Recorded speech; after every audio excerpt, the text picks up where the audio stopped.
interesting times. Today's stories. Black snow falls on Siberia and is blamed on the polluting coal industry. Снег лежит.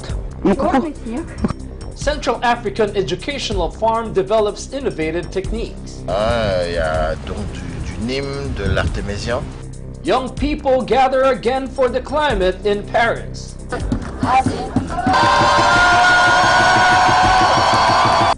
Measles outbreak in Madagascar sparks concern.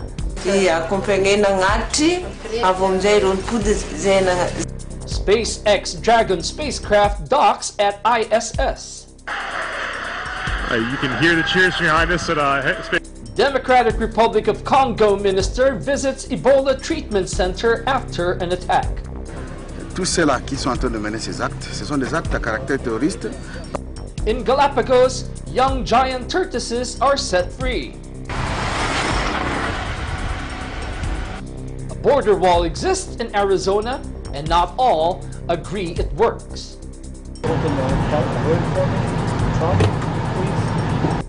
Plus, a quick tour of River Market at Little Rock's downtown.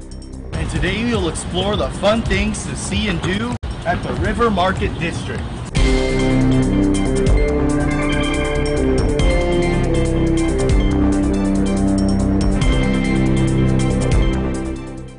Hello everyone, I'm Ace Ramirez, bringing you stories from around the globe. And this is Eagle News, Washington, D.C.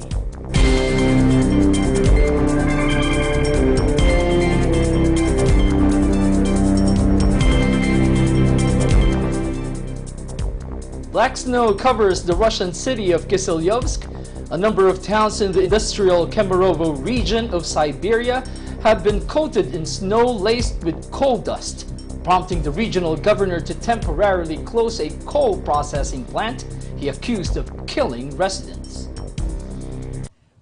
Snow laced with coal dust this month coated 3 towns in the industrial Kemerovo region, more than 1,800 miles east of Moscow. Residents posted pictures on social media of cars and buildings under layers of black or grayish snow, with some saying it looked like Mordor, a terrifying blackened realm in Tolkien's Lord of the Rings saga. Natalia Zubkova, editor of an online newspaper in one of the affected cities, Kiselyov, said, "It depresses you when everything around you is black, and you understand it's extremely harmful for your health." With the black snow likely to remain on the ground till the end of April, Zubkova said, and I quote, "Our children aren't going outside to play at all." Police said laboratory tests found the level of air pollution was more than double safe limits as they launched a probe into environmental pollution focusing on Kiselyovsk. Prosecutors focused blame on the Cherkasovskaya coal processing plant in Kiselyovsk, where they said they found, and I quote, "a long-term systematic violations of air pollution limits," adding that this causes lung disease. Prosecutors said the plant does not filter coal dust in any way before releasing it into the atmosphere. Regional Governor Sergei Tsivilyov upbraided the plant management for, I quote, "killing local residents and ordered a temporary shutdown." The governor said in televised comments, and I quote, "You are killing yourself and you are killing all your people who work for you, and you are also killing everything around you." He added, "I'll hand all the documents on your plant to law enforcement authorities, and I will oversee your plant personally."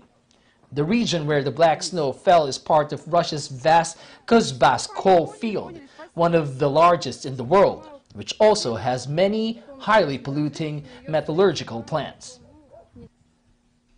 Environmentalist farmer Pascal Bida Koyagbel campaigned in France against GMOs and returned to Central Africa to create an organic farm in Bangui, where he has since trained soldiers of the earth. The president of the Association of Central African Agricultural Workers Association, or APC, which is based in Bangui, launched an organic farm in the capital last year where he grows fruits and vegetables.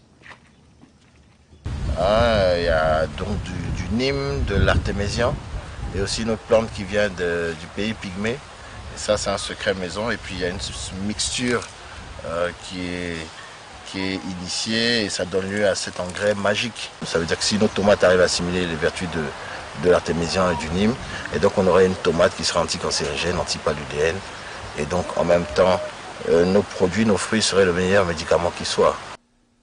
Several hundred young people march in Paris, the third day of a weekly climate campaign called by Swedish teenager Greta Thunberg. Effectivement, il y a moins de monde que la semaine dernière. C'est aussi parce que cette mobilisation, elle ne fait que débuter.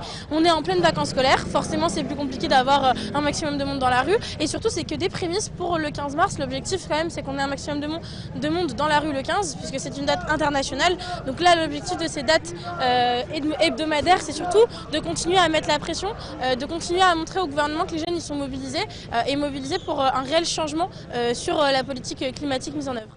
Depuis début 2010, il y a tellement de catastrophes naturelles qui s'accumulent, ça fait peur.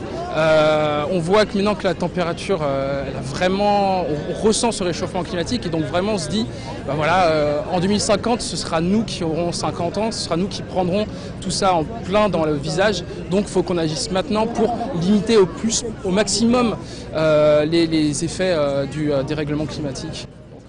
Là on en entend quand même pas mal parler depuis le début de l'année, je dirais depuis septembre et même cet été un petit peu. Après j'ai pas l'impression que ce soit encore un sujet que tout le monde se sent concerné. J'ai l'impression que les jeunes se mobilisent mais ça reste quand même encore un peu insuffisant par rapport au nombre qu'on est et même ça se sent autour de nous. Voilà, il y a peu de mobilisés par rapport à la population même dans Paris. Donc c'est des questions qui restent encore assez marginales, j'ai l'impression. Madagascar is experiencing a surge in measles cases. According to the WHO, or World Health Organization, from October 2018 through February 12, 2019, a total of 66,278 cases and 922 deaths have been reported. Doctors warn against complacency, saying often people do not come to the hospital until the problem has reached a really complicated stage. Comme j'avais expliqué auparavant, la rougeole était considérée toujours comme une maladie banale. Et les gens utilisent des décoctions. La population est un peu négligée la virulence de la rougeole. Et c'est vraiment un stade compliqué qu'ils viennent à l'hôpital. S'ils vont une interview, on va faire une interview. Il y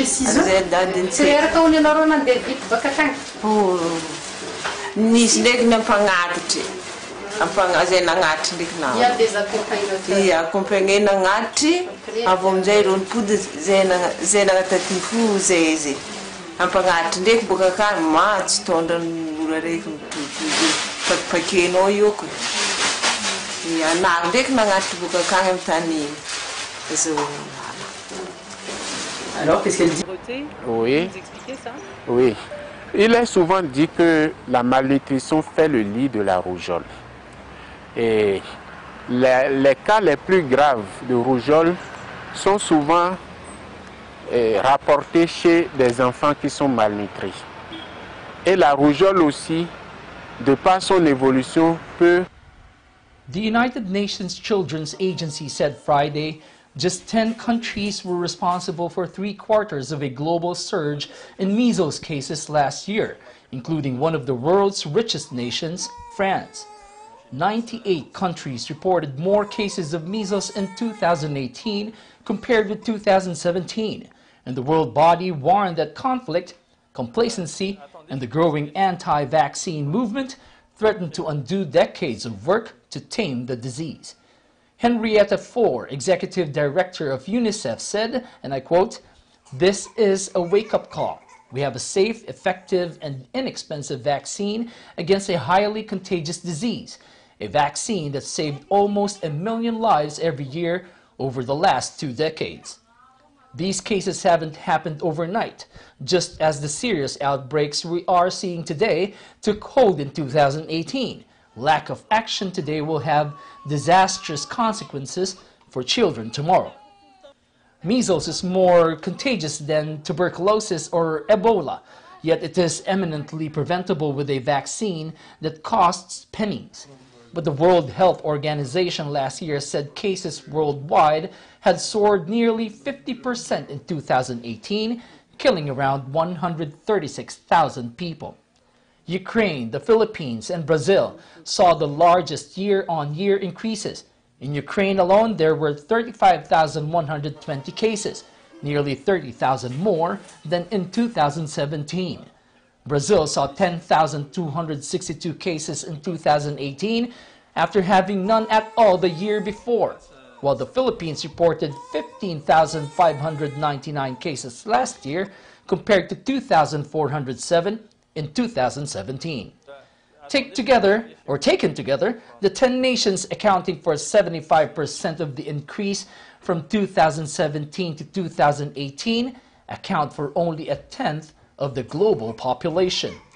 The countries with the highest rate of measles last year were Ukraine, 822 cases per million people, Serbia, 618, Albania, 481, Liberia, 412, Georgia, 398, Yemen, 328, Montenegro, 323, and Greece, 227. While most of the countries that experience large spikes in cases are beset by unrest or conflict, France saw its caseload jump by 2,269. Here in the United States, there was a 559% year-on-year increase in cases from 120 to 791. Coming up, SpaceX Dragon spacecraft docks at ISS. Democratic Republic of Congo minister visits Ebola treatment center after an attack. In Galapagos, young giant tortoises are set free. A border wall exists in Arizona, and not all agree it works. Eagle News, Washington, D.C. We'll be right back.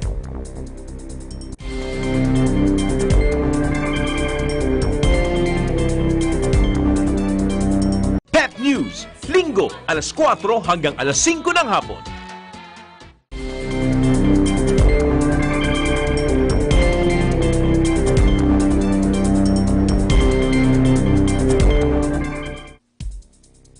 Welcome back. You're watching Eagle News, Washington, D.C.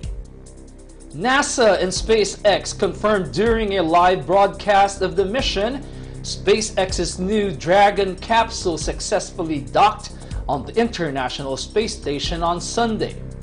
NASA said, and I quote, "We can confirm hard capture is complete." The announcement was met with applause at the Johnson Space Center in Houston, Texas. And contact pins will depress. The docking began at 10:51 GMT, more than 248 miles above the Earth's surface, north of New Zealand, and 27 hours after the capsule's launch on a SpaceX Falcon 9 rocket from the Kennedy Space Center at Cape Canaveral in Florida. Although the contact appeared slow, the ISS and the capsule were moving at a speed of over 27,000 kilometers per hour in orbit around the Earth. On board the ISS, the crew, American Anne McClain, Russian Oleg Kononenko, and Canadian David St. Jacques, were scheduled to open the airlock at 13:30 GMT. The mission is a test launch with only a dummy on board the capsule ahead of a manned flight scheduled for later this year. The Dragon capsule will remain on the ISS until Friday before detaching to splash down in the Atlantic. It will be slowed by 4 parachutes in what is one of the mission's riskiest stages. The launch is a key step towards resuming manned space flights from U.S. soil after an 8-year break. SpaceX, founded by billionaire Elon Musk, has made the trip to the ISS a dozen times before since 2012, but only to refuel the station. Transporting people is a more complex task, requiring seats, a pressurized cabin with breathable air, temperature regulation, and emergency infrastructure. After its shuttle program was shut down in July 2011, following a 30-year run, NASA began outsourcing the logistics of its space missions. It pays Russia to get its people up to the ISS orbiting research facility at a cost of $82 million per head for a round trip. In 2014, the U.S. Space Agency awarded contracts to SpaceX and Boeing for them to take over this task.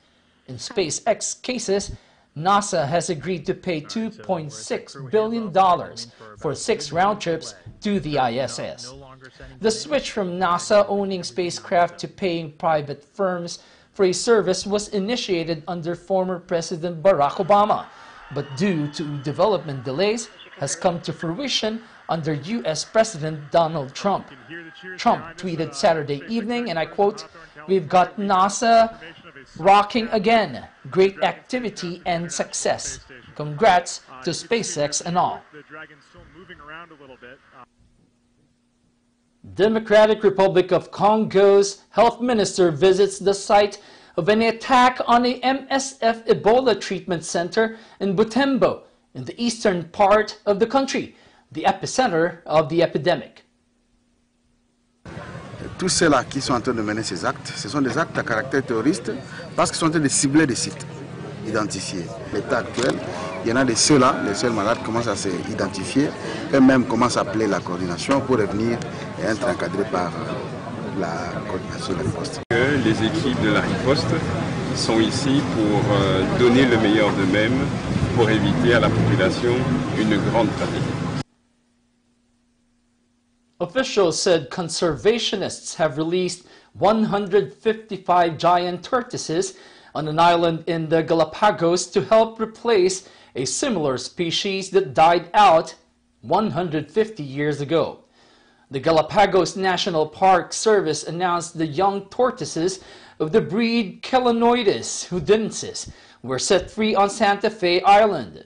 The tortoises, each aged around 10 to 12 years old, were raised at the Postolerana Breeding Center and are part of a program to repopulate the island at the center of the Pacific archipelago. Also known as the Espanola giant tortoise, the newly freed reptiles are a similar species to the chelonoids species, which are today extinct. They originally come from Espanola Island, also known as Hood Island, in the far southeast of the Galapagos chain. George Carrion, the head of the Galapagos National Park, said the tortoises that have been released carry a microchip under their skin with a permanent number attached to make it easier to track them. The newly released tortoises joined 394 others which were set free on the 9.5 square mile island. The program, run by the National Park Service and the NGO Galapagos Conservancy, is due to run until 2026.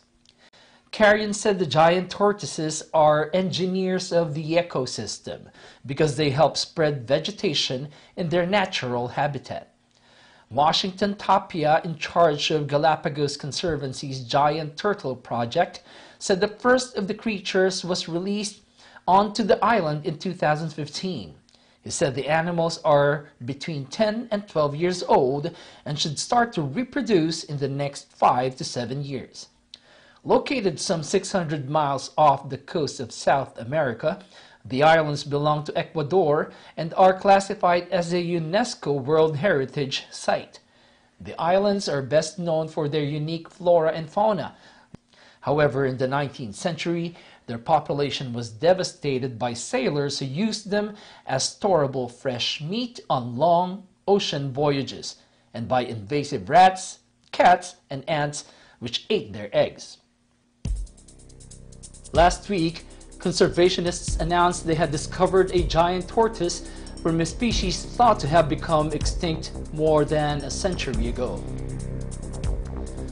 Ahead of the Senate vote on President Trump's national emergency declaration to obtain money for his border wall, Let us take you to the U.S.-Mexico border in Nogales, Arizona.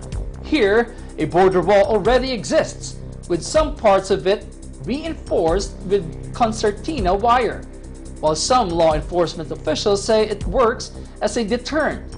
Others disagree. We have a small amount of concertina wire deployed on the east side of the primary lanes at the DeConcini Port of Entry, and a small amount of concertina wire deployed at the Mariposa Crossing. I believe it has been a successful deterrent. I don't know if they're using us to see if it's going to work or not, but we don't have the stats, how many people are jumping. We don't have the videos. They haven't given us that. And they say that they're getting rapists, they're getting murderers, they're getting child molesters coming over. These stats are not something that I can really say, this is valid for them to put concertina wire. My concerns as mayor is that that is not safe for the residents of Nogales, Arizona, because it's close to residential areas and kids can play.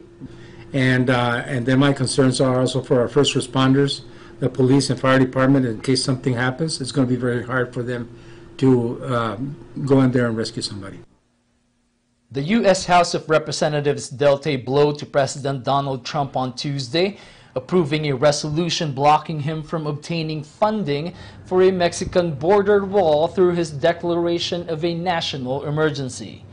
Dismissing a veto threat by the president, the Democratic-controlled House struck down Trump's emergency declaration by a comfortable margin of 245 to 182, sending the measure to the Republican-held Senate. 13 Republicans joined Democrats in voting to terminate Trump's emergency declaration, which the Republican president issued on February 15 after failing to secure billions of dollars from Congress for the wall.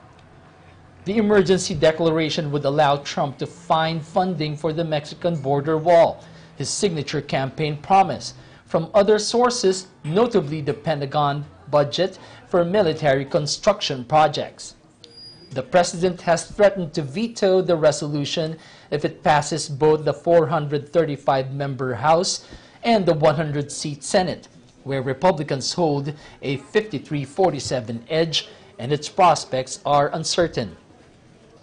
Democrats have denounced the emergency declaration as a power grab by the president and a violation of the Constitution because it usurps the power of Congress to decide government spending. At least 2 Senate Republicans, Senator Susan Collins of Maine and Senator Tom Tillis of North Carolina, have said they would back the resolution overturning Trump's emergency declaration. 4 Republicans would need to break ranks for the measure to pass the Senate, but neither chamber is likely to be able to muster the 2/3 majority needed to override an expected presidential veto. Should the measure clear both the House and the Senate and reach his desk, Trump would be faced with a stinging rebuke and cornered into issuing the first veto of his presidency. Trump's national emergency declaration gives him access to billions of dollars to construct the border wall beyond the nearly $1.4 billion allocated by Congress. When we come back, we will give you a quick tour of River Market at Little Rock's downtown. Eagle News, Washington, D.C. We'll be right back.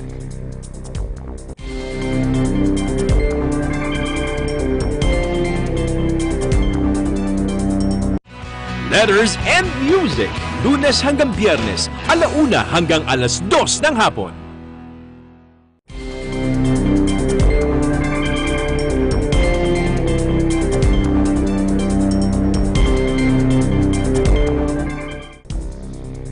This is Eagle News, Washington, D.C. I'm Ace Ramirez. Eagle News correspondent Don Omar Cuevas takes us to Little Rock's downtown, where the River Market makes your trip a little bit more exciting. Let's take a look. Hello from Little Rock, Arkansas. I'm Don Omar Cuevas, and today we'll explore the fun things to see and do at the River Market District. The River Market District is located in the heart of the downtown on the banks of the Arkansas River and offers a wide variety of attractions for the whole family, such as the Museum of Discovery, the Clinton Presidential Center,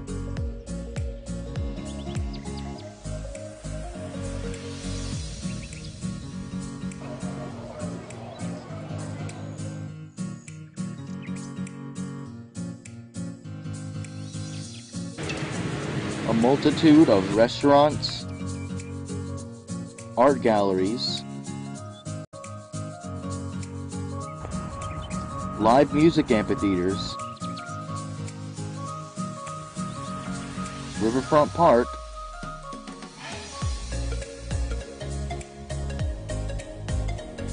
a nature trail, and even trolley rides.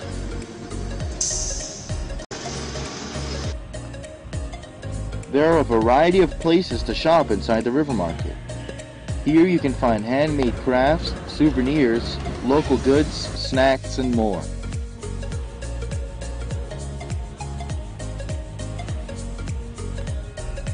Feeling hungry after all that walking?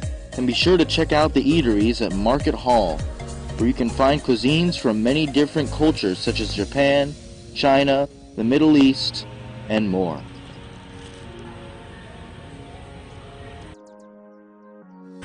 My personal favorite is Big On Tokyo, which in my opinion has some of the best boba tea.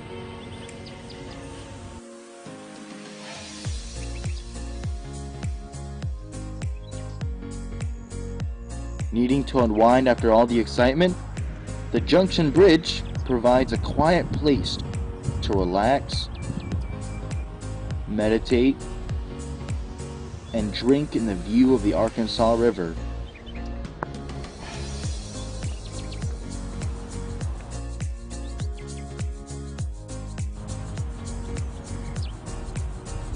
Chili. You can literally spend the whole day here having fun with your family and friends.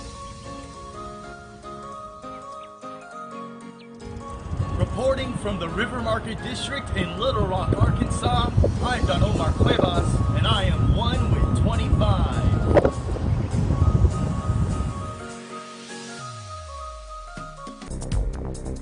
Thank you, Don Omar. That is today's Eagle News, Washington, D.C. Join us again tomorrow for stories that matter to you. Visit our websites at Eaglenews.PH and EagleNewsLive.com. Like us on Facebook, follow us on Twitter at Twitter.com/EagleNewsPH. Thank you for watching. I'm Ace Ramirez, I'm 1 with 25.